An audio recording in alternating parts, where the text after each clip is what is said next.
छोड़ी के गैला पिया गोंडा सहरिया, छोड़ी के गैला पिया गोंडा सहरिया। माने ना छोटका देवरवा ऊ काटे हमरा वठवैया दांती, माने ना छोटका देवरवा ऊ काटे हमरा वठवा में दांती। जब से तू गैला पिया छोड़ के गुजरात में, जब से तू गैला पिया गोंडा सहरिया। माने ना छोटका देवरवा ऊ काटे हमरा गलिया में दांती, माने ना छोटका देवरवा ऊ काटे हमरा गलिया में दांती।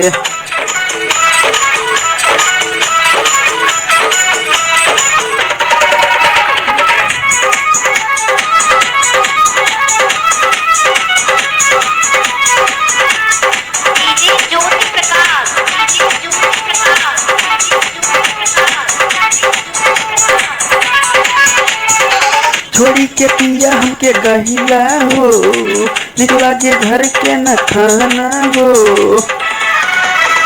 हे राजा छोड़ी के तू पिया गहिला हो, निकला के नहीं घर के खाना हो। छोटका देवरवा के कैसे बताई, छोटका देवरवा के कैसे के बताई।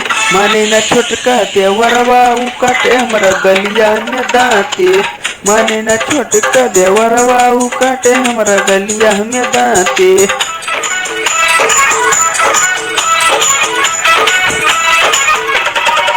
काटे गलिया में दांती, गलिया में दांती।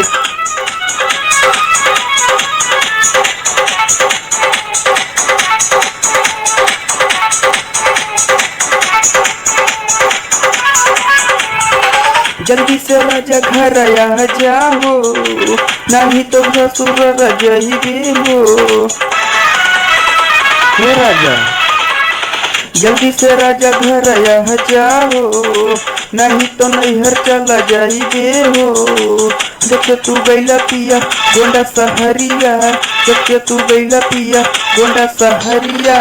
निकला के नहीं घर के खाना देवर काट गलिया में दांती, निकला के नहीं घर के खाना देवर काट गलिया में दांती।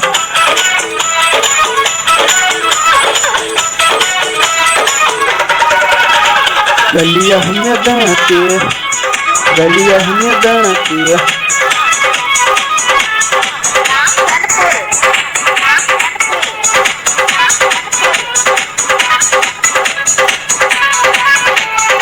विजय निराला घर आ जाओ, प्रमोद देवरवा सतहवे हो।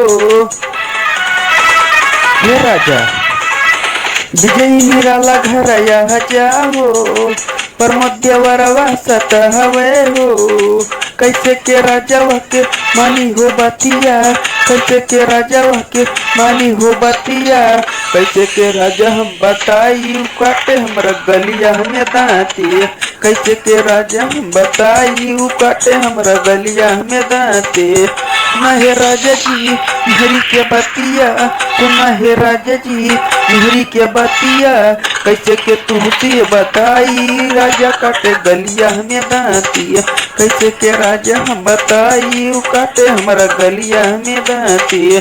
सुना है राजा जी हमारा बतिया, सुना है राजा जी हमारा बतिया।